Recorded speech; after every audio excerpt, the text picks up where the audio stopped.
Amen. So,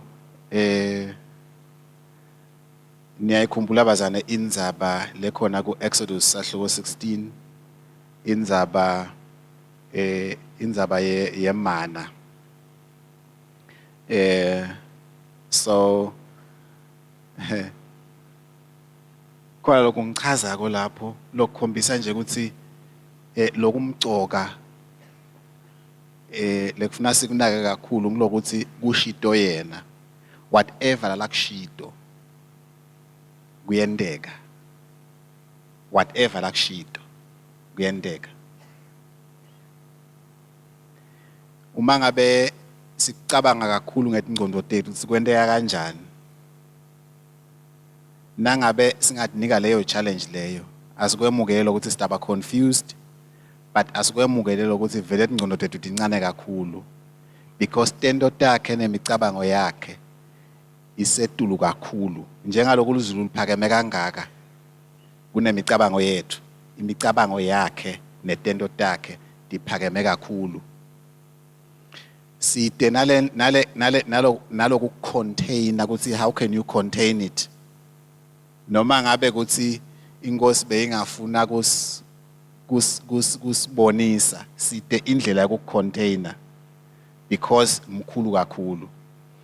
So usahluko 16 ke Exodus lekwendeka kola niyakhumbula ukuthi bayakhala abantwana baka-Israel bakhalela ukuthi balambile. And nabakhalela ukuthi balambile inkosi ke iyabathembisa akusuye uNkulunkulu wathi imana, by the way ngibo labathi imana lokudla inkosi leyabanika kona. Now but that's not the point la ngiya khona, ngoba uNkulunkulu na-Adam nakamdalako wathi letha tilwane Adam wathi shothi tibobani tabe setiba ngilabo. I'm pretty sure nje ukuthi yathi inja iyachama kwathi inja ke le, namhlanje lokho solo sithi inja, inkomo yathi iyachama kwathi inkomo le namhla solo inkomo, ngoba wathi inkosi lelata bita kuthi kungiko kungiloko, namhlanje lokho solo kungiloko. Na ungakuthi inkomo nje uthi libhubesi singakubuka nje ukuthi awu ngabe kwende njani. So lapha inkosi seyibapha kudla ke inkosi, kodwa uthi ke kuMoses ngifuna kubabona ukuthi batangilalela yini. Ku verse number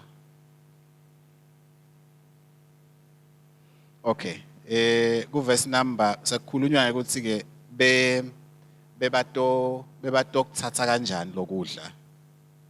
Ku verse number 18 ningangifunzelani bazalwane ngalesilungu ukuthi ngalesingisi ukuthi, and when they did met it with an omer, he that gathered much had nothing over, and he that gathered little had no lack.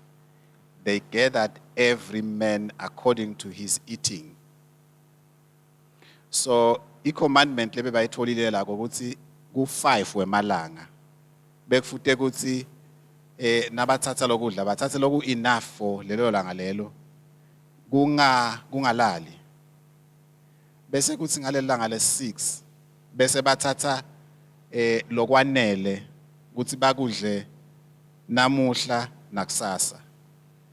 So lapha ke lichaza lokuthi lo wathatha lokunengi kwenela, noma ngabe ukuthetha kwaba kunengi noma ukuthetha kwaba kuncane, ngiyabona ukuthi kumbe bekuhambisana nokuthi umuntu udla lokunganani, ngoba kudla lesikudlako akulingani.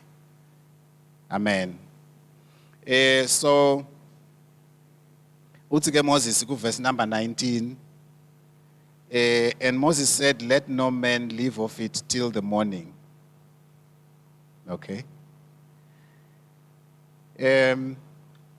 Number 20, let's see, notwithstanding they hearkened not unto Moses, but some of them left of it until the morning, and it bred worms and stank, and Moses was wroth with them. Ukhona betangifundzela ngeSwati noma nangabe kude ngidawuzama ukuchaza omake mali. Thanks make. Bathi nase bakukala ngesikali lesingemalitha labengaba amabili bakhanza ukuthi lobeka buthe kakhudlwana akaselelwanga ngilutho nalo bekabuthe kancane akazange eswele. Lo nalo bekabuthe lokho lebekakudzinga. Mose wakhuluma kubo wathi, akubede loshiyela likusasa lokudla. Kodwa abazange bamlalele Mose. Labanye lokudla bakushiyela likusasa. Kwathi kusa lokudla kwabe sekuphethuka tibungu, kunuka bumunyu. Mose wabathukuthelela. Naku ke lokusimanga ukuthi okay. Namuhla bayakutsatsa mhlambe sengafike kulesimanga. Namhla bayakutsatsa kufuna adle umuntu acede kungasaleli ilanga lelandzelako. Nangabe kuyasala kusala ilanga lelandzelako kuyabola. Yeah, kuyabola. And then ngicela fana usifundzele verse number number 22. Ngelanga lesithupha babutha kudla kwemalanga lamabili. Emalitha labengaba 4 umuntu amunye. Bonke baholi bema-Israyeli beda kuMose. Bafika bamlandzisa ngalendzaba. Wase ukhuluma kubo uthi, simakadze uyale wathi, kusasa lilanga lekuphumula, lisabatha lelingcwele kusimakadze. Yosani loko lenifuna kukosa, nipheke loko lenifuna kukupheka. Lokusele nikushiyele likusasa. So it is the same manner, but nyalo it's inkosi nishiyela likusasa. Now, kube bekwehlukile. I'm pretty sure sibabada ukusho ukuthi ngelanga le-6 kwehluka ke kona kwaba ngilokho. So it is the same manner, but lebahambisana nako nje kunye kuphela ukuthi inkosi ithini. Kuverse number 24 kuthini ke? Ngako benda njengoba Mose bayalile ngekuthi lokunye bakubekele likusasa. Akuzange kuphethuke tibungu, akunukanga nebumunyu. Mina ke lokukhombisa bukhulu benkosi ngilokuthi the same manner lengithatha angibekise ukuthi lisabatha mhlawumbe ngumgcibelo. The same manner lengithatha ngelisonto kufuna ngidle ngicethe ngayibekela umsombuluko yabola. Yona leyo lengithatha ngemsombuluko ngayibekela lesibili tawubola. But the same manner ngithatha ngelesihlanu sengithathela nemgcibelo ngoba kufuna ukuthi singaphumele ngephandle siyobutha. Ngoba lokho bese kuba kusebenza. So inkosi ithi ephumulani ngalelanga leli ayisaboli.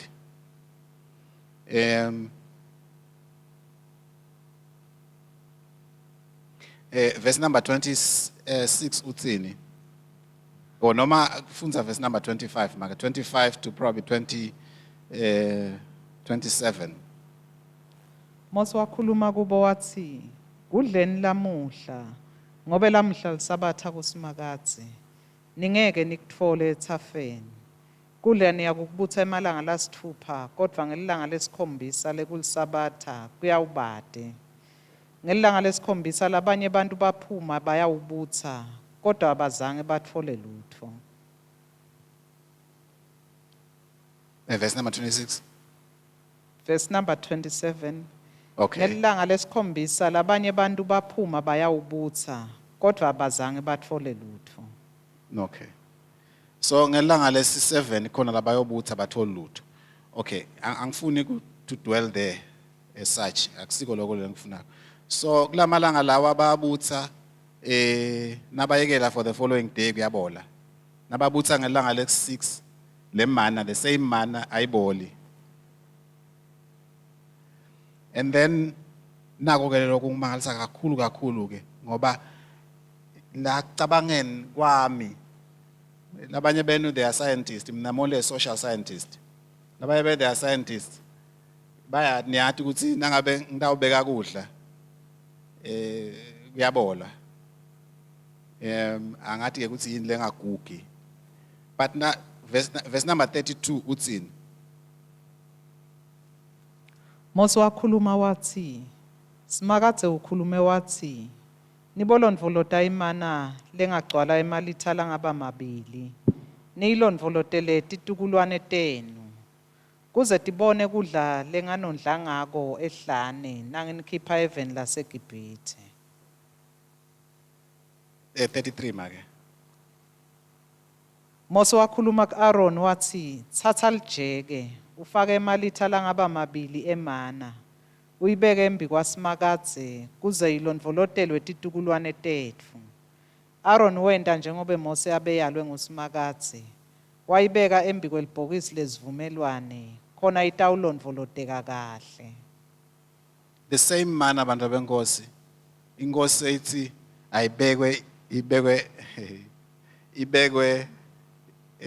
ibekelwe for generations. The same manner ithi inkosi ayibekelwe for generations. Lele ngicondze kusho ngilokuthi inkosi lokumcoka ngilokuthi uthi ten uNkulunkulu. Uthi ten uNkulunkulu ngesimo sakho, uthi ten uNkulunkulu ngesimo sami. Kulamalanga lawa there is a lot of fear. Kunekwesaba lokunengi. Kodwa uNkulunkulu uthi ten. Uthi uNkulunkulu singesabi. Why? Because I am with you. Singesabi ngoba nginawe. Abantu benkosi nangesikhathi Moses ambuta labantwana bakaIsrael ngidawuthi kushobani lokuthi utabakhulule. Kwaqala kusho niyakhumbula wathini? Wathi I am.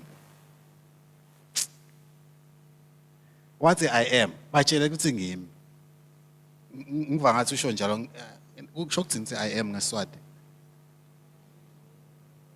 Ngilele nguye.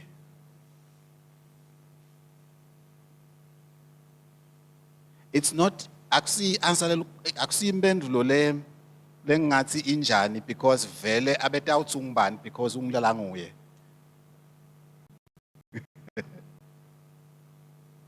Ungeke uyisho wena nami because thina sibaningi, we are humans baningi. But yena ngilala nguye vele. Wase uyamchazela obviously ke ukuthi inkosi yasibonelela ukuthi mine ngiNkulunkulu waAbraham, waIsaac, waJacob. Nguye lesimkhondako namuhla. Nguye lo lesiphila naye is the same.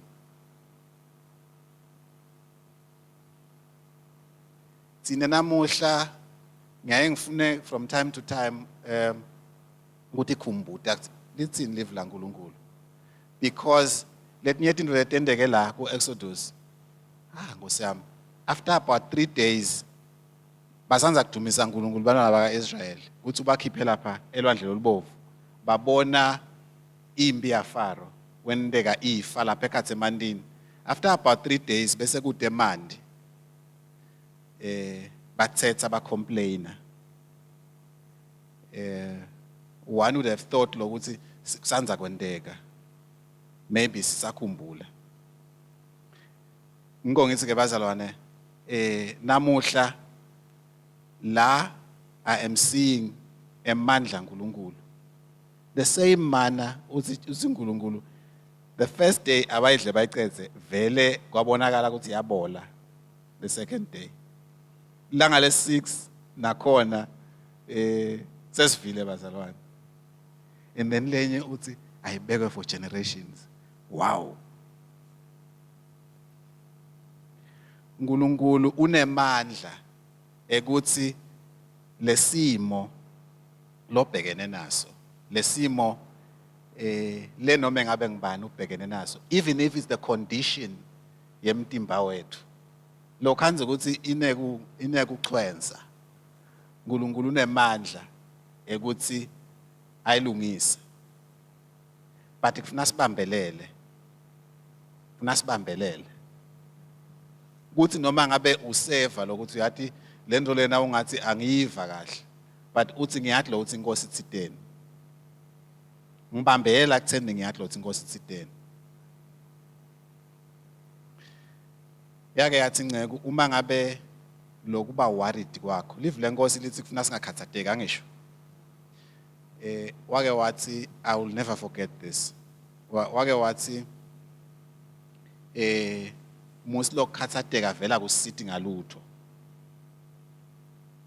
Ngoba nangabe ukuthi kukhona vele ongakhona kwenda yini ukhathateke. But lo mubi uyakuzama lokho. kodwa ke thina uNkulunkulu usiphela ivi lakhe siyathi lo uthi ngubani and therefore ngeke sikhathatheke. Ngicela ke abantu abenkosi ukuthi emthandazweni nanawe utotsholwe enkosini ukuthi kukhona lokuqelako kukhona lofuna kukhweshe noma ngabe kuwe noma ngabe kusekhaya noma ngabe ngikuphi noma kuseveni si approach inkosi ngekwadi ukuthi la sesikhona khona hey umuntu angathi la sengikhona khona sekugcineni sikwazi kuphelele lapho and ifuna sivele siqhubeke sikhumbule ukuthi la sikhona khona eNkulunkulu lendlela sithandza ngayo siyadi kwekuthi uma sita kuye sithandaza sicela uyasiva uma ngabe lento lesicela kusensandweni yakhe siyathi lo sesemukela so na uma ngabe kuphathelene nekugula siyathi lokuthi inkosi vele yasifelela kwalo ukuthi yashayelwa kona imvimbo yaJesu yeke ukuthi siphile and therefore siyakomukela. We have to battle our mind ngoba ingqondo into le yetayele kube sekubungathi kungasuka kanjani. Ayibonga inkosi. Praise the Lord. So ngiyacela ke bazana ukuthi asesitiphele isikhathi leso sekuthi sithandazeni ngekwadi ukuthi inkosi uNkulunkulu umkhulu kanganani. I know ukuthi we are so used to live lenkosi ku Genesis ukuthi uNkulunkulu wathi akwendeke ukuthi kwendeka. Wathi akwendeke ukuthi kwendeka. Nanamuhla he is the same. He has not changed. Angeka njinje. You know, sometimes ngicabanga mina nje ukuthi hey impela indzaba yekukholwa kufuna ngicaphele ukuthi uNkulunkulu ngingakwendi kungamkholwa ngoba kungendeka kube nangenda njalo ngendaba bekhona kudzelela because why would I say uNkulunkulu utawunjinja just because it's me? Ngusholola lokho bazalwane. I'm only encouraging us ukuthi uNkulunkulu will not change. Silethe in fact go Philippians siyakhumbula sithi live lenkosi in the book of Philippians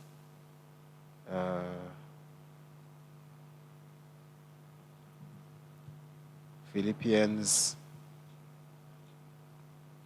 sahluko 4 verse number 6.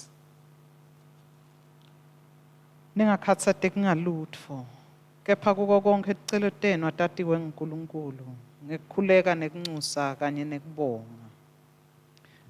You know, it's amazing ukuthi inkosi nayikhuluma akasuggesti Jesu uthi nje ningakhatsateki ngalutho. Noma ungayibona lenzaba noma ungayibona le condition but inkosi ithi ungakhatsateki ngalutho and sinenani siyati ukuthi lona lothi ungakhatsateki ngalutho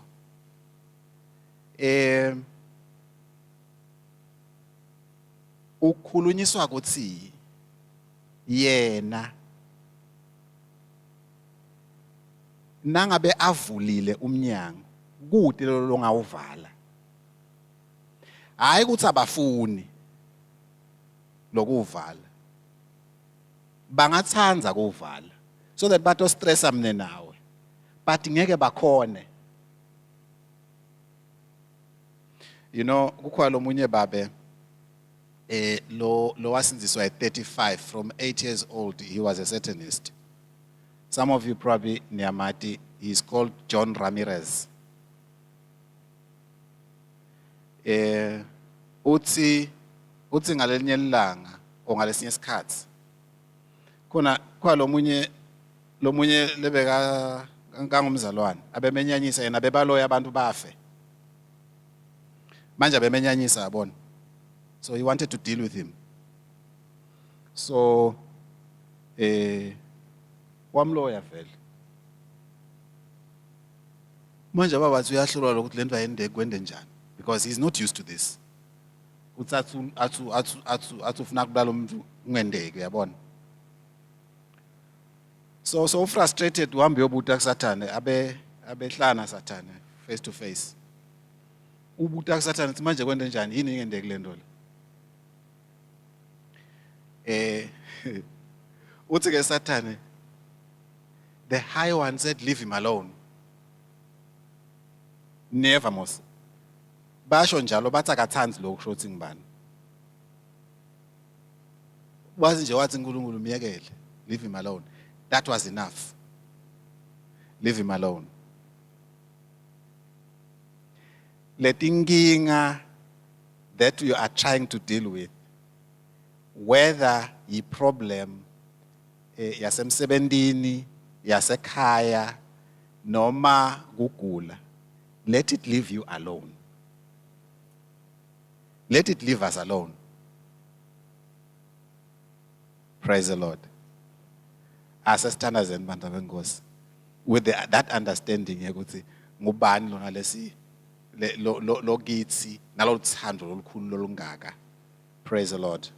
Praise the Lord. Shall we sing again and then we pray? Praise the Lord. Yonke lenzawo lena yethu bazawana, if you want to walk around you can do that. Egameni la Jesu Kristu. Perhaps sitawunikana lithuba nje ukuthi sithandaze probably for the next 10 minutes we pray. In Jesus' name, amen. How great thou art, how great thou art, how great thou art, how great thou art, how great thou, how great thou art, how great thou art, how great thou art.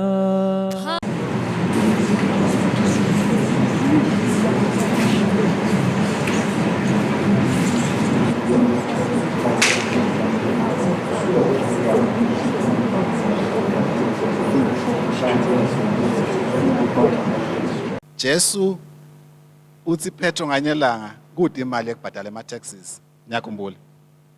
Uthini Jesu? Of course uthi Jesu, I mean ufanele nithi abhadale ama-taxes, but uthi nje njengoba phela iyadzingeka. Jesu abehlonipha yabona. Uthi akahambe utazi akhipha le fishi ekucala. Athathe imali hamba ubhadala. Akazange asho ukuthi wena fishi goda noma kwendekeni, akasho ngutshela lo sakahamba into njalo kutase kwendeka kanjalo. Maningi lama instances. Kusho ukuthini lokho?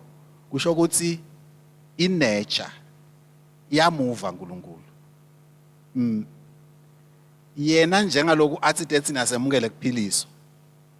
Our bodies will respond. He doesn't have to come with a big voice now. Niyakhumbula boleka skepe nganyela ngaJesu. Nakacetha bebakhala ngakuthi kude lebakutholile, wathini? Wabakhomba ukuthi lapha. Asimove at fish atibuye ke. Nase ashido, there is nothing more like ngathi ayisho. In nature will listen. Uyathi nangicabanga nyalo nje, sengiyacabanga. Bathi laba uyabevani labantu bathini bathulise, niyakhumbula. Nakalapha kulesidonkani. Wathini Jesu? Wathi nabathula laba lamatsha atawumemede. Bebawubona imhlolo because angicabanga nathi Jesu bekutathi ngase asho anything. Bebadazi nje nabathula beve match esamemede. He doesn't have to say anything more than what he has said. Praise the name of the Lord. Praise the name of the Lord. Uma ngabe nawuta you needed prayer. Probably mhlambe kuphathene kugula. You can tell obambisana. Izikuthandazela. Nangabe nje bewuta namuhla, yes, you can stand up. Sine sifuna confirm alivule Nkosi. Praise the Lord.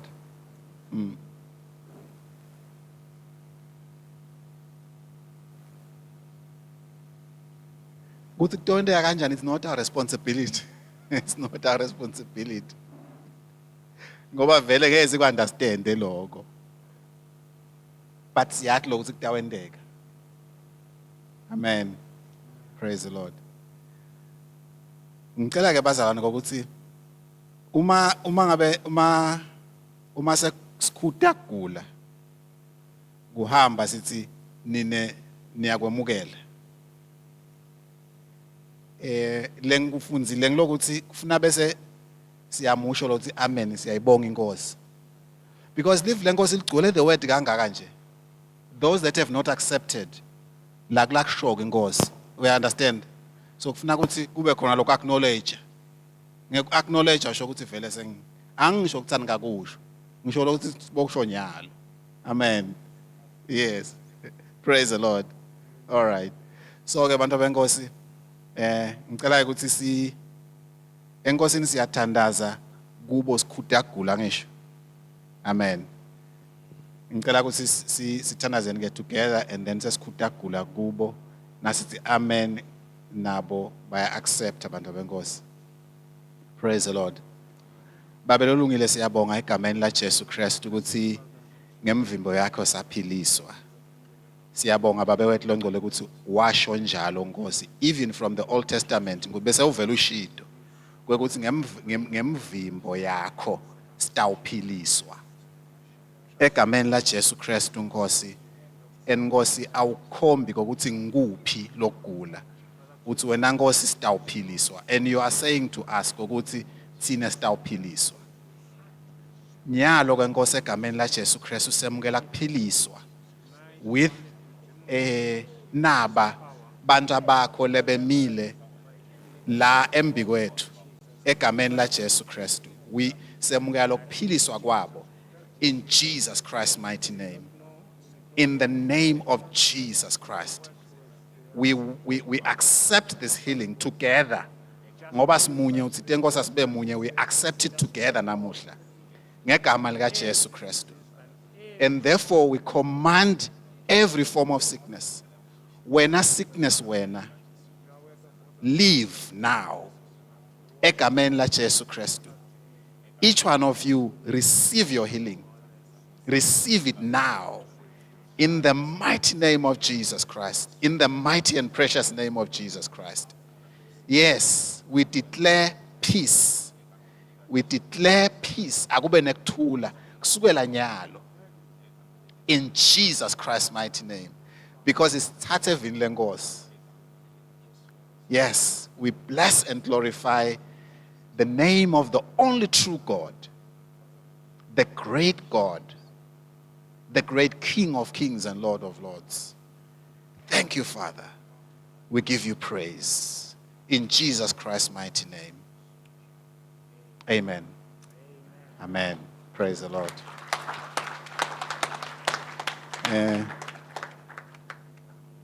Angathi noma bekhona labanye lebe bafuna sibambisane nabo kulokuthide. You don't have to tell us. So because inkosi yadi ukuthi yini ukhona labanye lebe bafuna sibambisane nabo bangasukuma.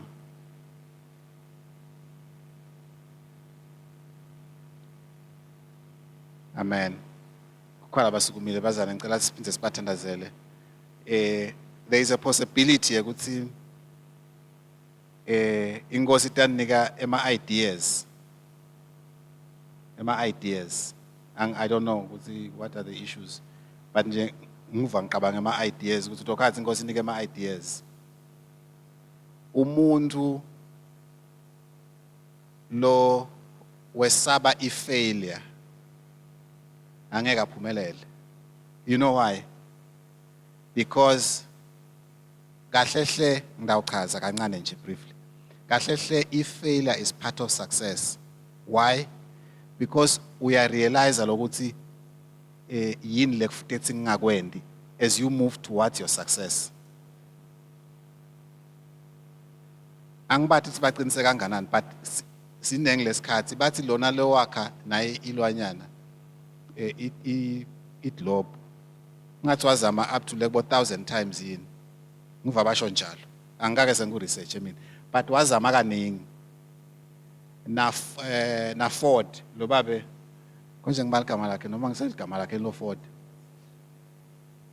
Henry Ford yes ngiyabonga mfundisi Mdolo wazama kaningana yena bebambopha ke bebathi lento yakho understand bambopha kathathu bathi lento lo into yakho is dangerous too dangerous be akhala emoto uhamba ngabe bathi no lento is too dangerous bamthatha bambophe uyabona waqhubeka namuhla sonke sifuna imoto by God's grace nayo imoto noma whatever ngikodwa kwale ngifunako by God wazama wenda bambopha bathi hayi lento yakho yona is too dangerous sengisho ukuthi ke I am learning ukuthi failure is part of success. So your attitude towards failure ngende ukhanze ukuthi sometimes uma ingalokho nje ingaba modified ungakhanza ukuthi uneng that weekend lokunja lesingakhona kwenda angathi noma ngiloko yini but I'm not asking bazalwane mhlambe the thinking that I have mhlambe itawusita nalomunye yini. Praise the Lord. Bantu bakho Nkosi basukumile beme embi kwakho. Bantu abakithi Nkosi basukumile beme embi kwakho because kukhona lokho lebafuna ukuthi sibambisane kuko. Siku submita kuwe Nkosi lokho lebafuna sibambisane kuko egameni la Jesu Kristu. Noma kungaba yini Nkosi wena uyakwati ngoba wati konke. Noma bakhulumile ngemlomo yabo noma kusenhlitweni tabo wena Nkosi uyakwati. Egameni la Jesu Kristu Nkosi siyacela ukuthi kube fulfilled. Noma ngabe kuyabe ukuthi ke kuyabe ngilawo ma ideas lawo siyabonga Nkosi ukuthi ngoba babewethu longcwele sebacelile kuwe you are giving them the wisdom yekuthi baphumelele egameni la Jesu Kristu. Ludumo lonke Nkosi ngelwakho. Sina Nkosi sifakazelana nabo kwekuthi iNkosi yasithandza iNkosi ithembekile. Sibambisana njengoba Nkosi nelive lakho litsite nangabe bababili noma bathathu bavumela noma ngabe ngiluphi igcaba emhlabeni nasezulwini kutawuba njalo. Siyabonga ke Nkosi lengcwele egameni la Jesu Kristu. Ludumo lonke alute kuwe Nkosi emandla nebukhosi nengadimulo.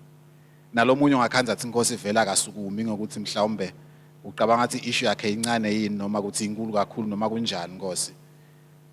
Nanaye Nkosi siyemukela together. And ngende yabe sonke Nkosi we have certain things that we desire. Babe wethu lolungile. Siyemukela Nkosi from you. Egameni la Jesu Kristu siyabonga Nkosi. Siyabonga babe. In Jesus Christ's mighty name. Amen. Praise the Lord.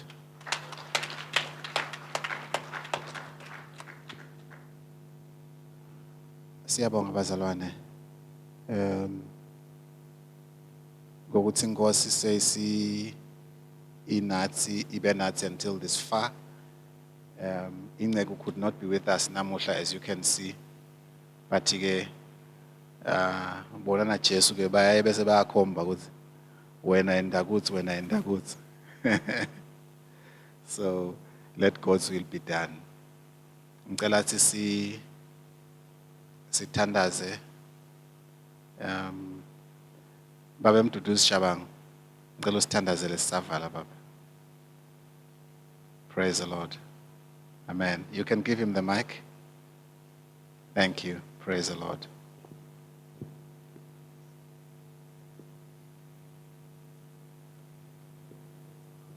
Ngegama la Jesu Kristu waseNazaretha. Sisakekho uNkulunkulu lomuhle njengawe nelothembeke njengawe. Siyabonga nje uNkulunkulu ukuthi bantu bakho awubabuthaniseli lide uNkulunkulu wethu. Ngegama la Jesu Kristu.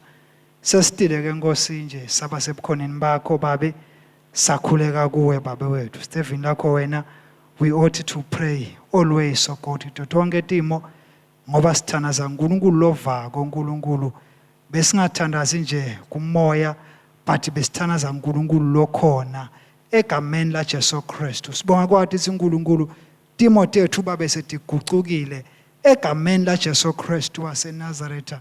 Sahamba ke Nkosi saya emakhaya, sibonga ukuthi sihamba sinekujabula babe. Sinciciso ukuthi Timothy ethu babe has been dealt with ngendlela lekahle egameni la Jesu Kristu waseNazaretha. Nale Nkosi baphathekile emtimbeni nabo Nkosi baphilisiwe Nkosi ngegama la Jesu Kristu.